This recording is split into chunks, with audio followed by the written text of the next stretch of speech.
বিসমিল্লাহির রহমানির রহিম। আসসালামু আলাইকুম। তো আবারও নতুন একটি ভিডিওতে সবাইকে জানাচ্ছি স্বাগতম। তো আজকে শীতে গৃহিণীরা কীভাবে সময় এবং টাকা বাঁচাবে সেই অবিশ্বাস্য কিচেন টিপস আপনাদের মাঝে শেয়ার করবো। আশা করছি অনেক বেশি ভালো লাগবে।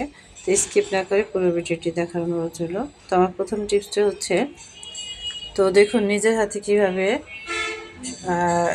ফসল উৎপাদন করা যায় সেটার টেকনিক আপনাদের মাঝে শেয়ার করব। তো আমি এখানে কিন্তু নিজেই ধনেপাতা উৎপাদন করেছি। তা কীভাবে করেছি সেটা দেখতে হলে আমার সাথে থাকতে হবে। তো আশা করছি আজকের ভিডিওটি অনেক বেশি আপনাদের উপকার হবে। তো আমি কিন্তু ফাইনালি আমার নিজের হাতে ধনেপাতা উৎপাদন করেছি, সেটা আমি কেটে নিয়েছি এবং এটা আমি দিয়ে দিলাম খাবারের উপরে। তো আমি এখানে নেহারি রান্না করেছিলাম। তো দুর্দান্ত, আমার খুব ভীষণই ভালো লাগছে যে নিজের হাতে ফসল আমি খেতে পারছি। তো আলহামদুলিল্লাহ, আল্লাহ দরবারে শুকরিয়া আদায় করছি। আর এটা কীভাবে উৎপাদন করলাম সেটা আপনাদের মাঝে শেয়ার করে দিচ্ছি। তো এরকম আমরা বাজার থেকে যে ধনেপাতাটা কিনে আনি সেটা কিন্তু আমরা এই যে গুঁড়ার অংশটা কেটে এভাবে একটা মানে বাতিল একটা বোতল নিয়ে আমরা কেটে 2 টুকরো করে এভাবে প্রসেসিং করে রেখে দিতে পারি। এক্ষেত্রে কিন্তু কয়েকদিন পরেই ধনেপাতা গজাবে, আর সেটা কিন্তু আপনারা কেটে কেটে খাবেন, আর তারপর আবার নতুন ধনেপাতা গজাবে। তো আশা করছি এই টিপসটা অনেক বেশি ভালো লাগবে। ভালো লাগলে লাইক দিয়ে পরবর্তী টিপসটি দেখার অনুরোধ রইল।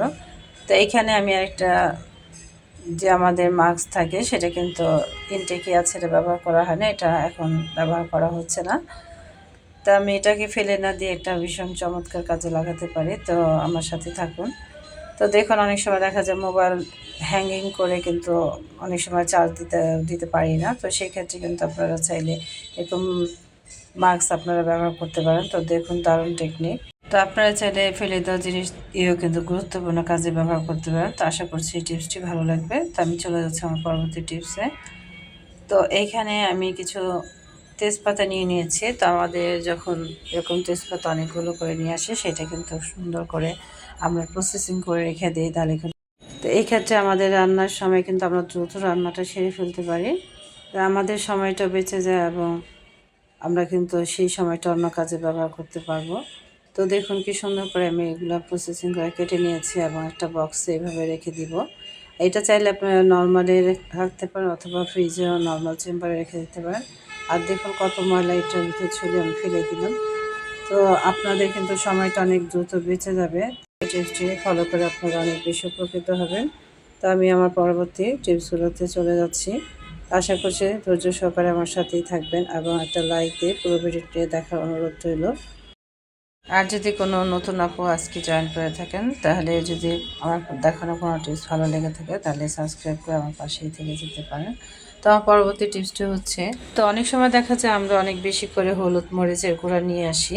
তো এইরকম কিন্তু আমরা এলোমেলোভাবে ফেলে না রেখে দিয়ে তো এভাবে ছোটো ছোটো কন্টেনারে আগে যেটা আমরা রাফ ইউজ করবো সেটা রেখে দিব, আর বাকিটা আমরা এইভাবে চাইলে একটা নির্দিষ্ট জায়গায় সুন্দর করে গুছিয়ে রেখে দিতে পারি। আর এই বক্সটা আপনারা চাইলেন ফ্রিজের নর্মাল চেম্বারে রেখে দিতে পারেন, তাহলে কিন্তু অনেক বেশি ফ্রেশ থাকবে আর মশলার যে গন্ধটা মানে স্বাদটা ভালো থাকবে। তো আমার প্রিয় অপরা চাইলে এভাবে আপনারা মশলাগুলি মানে রিফ্রেশ রাখার জন্য এভাবে বক্সে রেখে দিতে পারেন, আর এটা খুব ফ্রেশ থাকবে। তো আশা করছি এই টিপসটা আপনাদের অনেক বেশি কাজে আসবে। তো এই পর্যন্ত দেখতে দেখতে কোনো আপু ভাইয়া এবং আন্টিরা যদি থেকে থাকেন তাহলে প্লিজ একটা লাইক দিয়ে পরবর্তী টিপসগুলো দেখা অনুরোধ রইল। তো এই টিপসগুলো যদি ভালো লেগে থাকে তাহলে লাইক কমেন্ট শেয়ার করে দিতে পারেন। তো আমি চলে যাচ্ছি আমার পরবর্তী আরেকটি টিপসে। তো অনেক আপুরা আছেন, নতুন আপুরা, যে রসুন ছিলতে গেলে বিরক্ত বোধ করেন। তো বিশেষ করে ছোট রসুন তো কীভাবে ছিলবেন সেই টেকনিকটা আপনাদের মাঝে দেখিয়ে দিচ্ছি।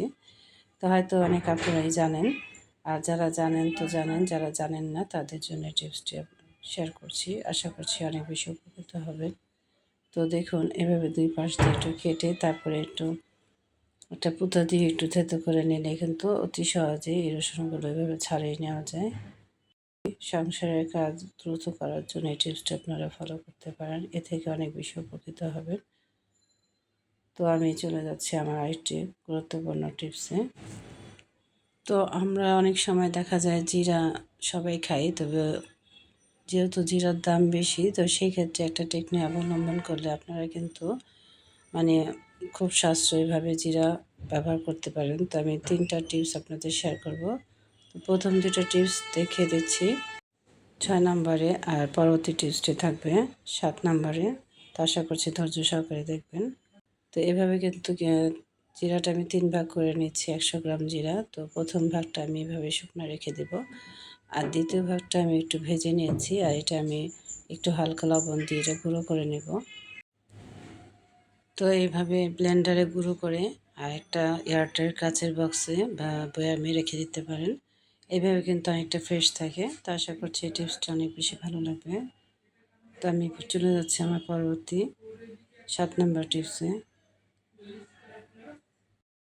তো বাকি জিরাটা দিয়ে আমি এখানে কিছু আদা, পেঁয়াজ আর রসুন দিয়ে এটাকে আমি ভালো করে ব্লেন্ড করে নেব, একটু লবণ আর তেল দিয়ে সাথে। এটা কিন্তু অনেক বেশি দুর্দান্ত একটা মশলা হয়ে যাবে। তো এই মশলা দিয়ে কিন্তু আপনারা চাইলে যে কোনো রান্নাই করতে পারবেন। এক্ষেত্রে কিন্তু আপনাদের মশলার পরিমাণটা কম দিলে খুব সুন্দর একটা রান্নার যে টেক্সচার সেটা চলে আসবে। এটা কিন্তু খুব দারুণ একটা টেকনিক, চাইলে এই টেকনিকটা আপনারা অবলম্বন করতে পারেন। তো এই ক্ষেত্রে আপনারা 20 অথবা 30 গ্রাম জিরার সাথে 1 পা আদা, 1 পা রসুন আর পেঁয়াজ 1 পা এরকম করে দিয়ে কিন্তু একটা ফ্রেশ মশলা তৈরি করতে পারেন। তো আমার সর্বশেষ টিপসটি হচ্ছে 8 নাম্বার। এটা একটা দুর্দান্ত, যে শীতের দিনে আমাদের সময়টা খুব কম থাকে। তো সেই ক্ষেত্রে আপনারা আগে থেকে একটা এরকম একটা বক্সের মধ্যে কিন্তু আপনারা বিভিন্ন ধরনের মশলা, যেমন এখানে আদা রসুনের পেস্ট, আর এখানে হচ্ছে পেঁয়াজ ব্লেন্ডার করে নিয়েছি, তার সাথে কিছু পেঁয়াজ কুচি করে কেটে নিয়েছি আর রসুনের খোসা ছাড়িয়ে রেখে দিলাম।